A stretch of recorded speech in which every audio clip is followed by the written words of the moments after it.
Everybody, I'm Dr. Boyce Watkins from Your Black World, and I wanted to tell you something that I thought about this morning that really that really got my attention and burned me up. Sometimes I just wake up and something's just on my soul, on my spirit, and this is what I was thinking about. I was thinking about the mass incarceration epidemic and all the black people that are in prison. In case you don't know, the United States incarcerates more black men today than South Africa did during the height of apartheid. Now, that makes this a national crisis. It means that we are a country that cannot look at other countries as the source of numerous human rights violations. We have to look at ourselves. But unfortunately, we are fed from an early age these lies about American exceptionalism and how great this country is, and oh, how wonderful American laws are, and how brilliant the creators of the Constitution were, even though a third of them were slaveholders, racist, idiots. And so, it bothers me that somehow we can't look in the mirror and really see the country for what it truly is. It also bothers me that we will allow this Holocaust to occur in the prison industrial complex and we somehow feel disconnected from it until we're affected by it. I just talked to somebody not too long ago who's on his way to prison, and he said, I never thought this could happen to me.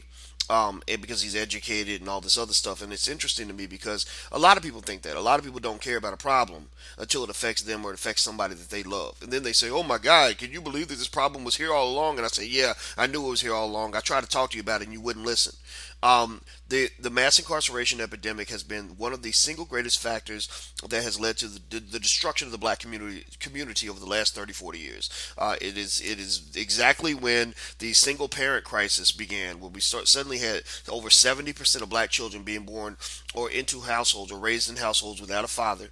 It led to a lot of the devastation in our communities, a lot of the violence in our communities, a lot of the chaos that we see in certain hoods right now, the cultural imbalances that we see. A lot of this comes right out of the prison situation, right out of the war on drugs. And what really bothers me is that you have these hoity-toity Negroes, these people that went to school and have a little bit of money, who just don't give a damn, who just don't care, who say things like, well, if you just obey the law and just don't get locked up, then you won't go to prison. Well, you know what? You'll think that until the white man comes to your doorstep and locks you up, and then at that point, black lives won't matter. Your life won't matter. Nobody's gonna care about you because they're gonna look at you and they're gonna say, "Oh, you're a criminal." Well, if they charged you, then you must be guilty of something, right? And this is the flaw of the criminal justice system. This is why our system, this is where our system is so corrupt, so racist, so messed up. First and foremost, you're black, you're going to be more likely to be frisked and stopped and all these other things. They have laws that will protect white people from their misbehavior, and then will attack black people when our children misbehave, when they make the same mistakes as the white boy down the street. Guess what? The white boy gets off, but your black son is going to go to prison for the next 50, 60 years, right? So because they don't have a problem throwing away a human life in the criminal justice system. You want to talk about things like Black Lives Matter? Well, in the criminal justice system, a black life does not matter because you don't give a child a 40-year prison sentence for a nonviolent offense, and somehow still claim that that child's life even matters to you, that child is in any way redeemable. They don't believe that our children are redeemable, and I don't know about you, but it pisses me off. It makes me so mad. I mean, if there's ever any reason to fight somebody or kick somebody's ass, it is when they are assaulting your children in broad daylight. You don't let somebody come in there and rape your kids and steal their futures and destroy them, and sit there silently because you somehow think that this isn't your problem, or because you don't want anybody to, or you don't feel that anybody should have any obligation to help you resolve this issue. One of the areas that where we really get in trouble is we will protect our favorite politicians from any accountability whatsoever. The leading protected person in America is Barack Obama. There are people who literally somehow have the mistaken belief, the unbelievable belief that Obama has absolutely no accountability whatsoever when it comes to dealing with the incarceration crisis. They'll say, well, Barack Obama didn't do it. He didn't create it. Well, you know what? He didn't create fucking global warming either, but he's out here trying to solve this because people know that as president of the United States, you have an obligation to help solve problems that exist in this country.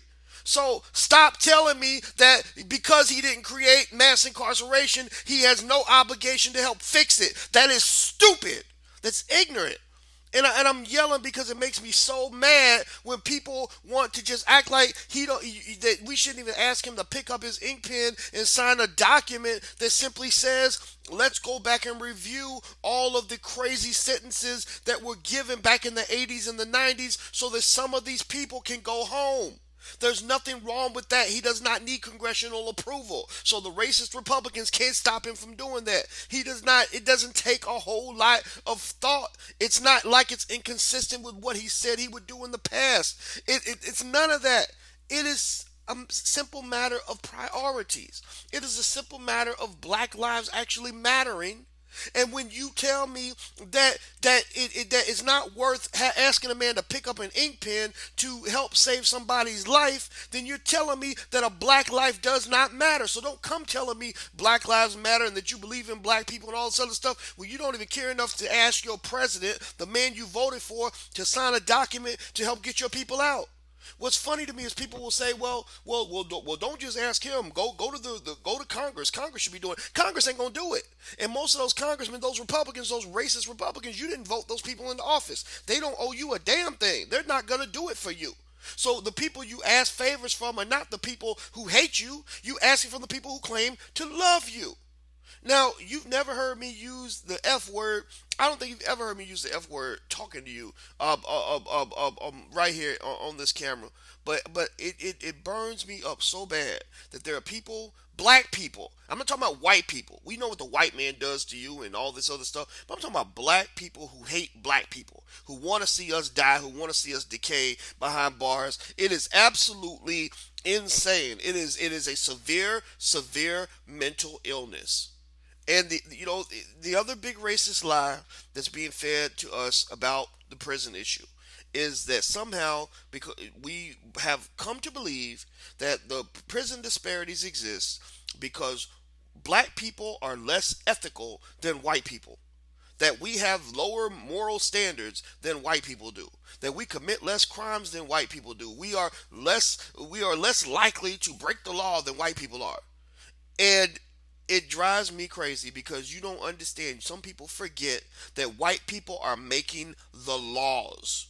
So when they make the laws, they're going to protect their children because white lives matter, and they're not going to protect your children because black lives do not matter.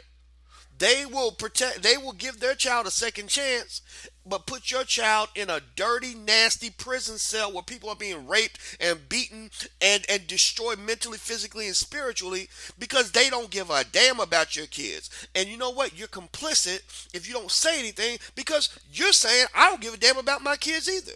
Or I care about the children in my house, but I don't care about the black babies down the street. To hell with them. But when that cop shows up on your doorstep and takes away your baby because he got into some stuff thinking that he's going to be white and just commit crimes and get away with it, then suddenly you want to email me and ask, Dr. Boyce, can you please help me? My this is an injustice. I can't believe this. I never thought this even happened. Sorry. I'm going to go because because I gotta hang up. When I start getting too emotional about a topic, I just don't even want to talk about it anymore. But all I'm going to say is that if you really believe Black Lives Matter, you will do something on this incarceration issue. There is a link to a petition that I just created asking President Obama to pick up his ink pen and help us to solve this problem. Sorry, I had to open up a tab. I hope that you will do this for me. And just not for me. Don't do it for me. Do it for the people that you supposedly care about. Do it for your own community. The first step toward liberating black people is to get black people to love black people. And to not just love themselves, but to love other black people, to love the community. It doesn't mean that you have to sign off on every stupid thing a black person does. I'll never do that. But it does mean that you have to have the courage to stand up to white people and say that our children matter too, that black lives really do mean something to me. If you can't do that, then you'll always be a slave. You'll always be stuck. That's all I'm going to say. I'm Dr. Boyce Watkins from Your Black World. Please take care. God bless. I'm gone. Peace.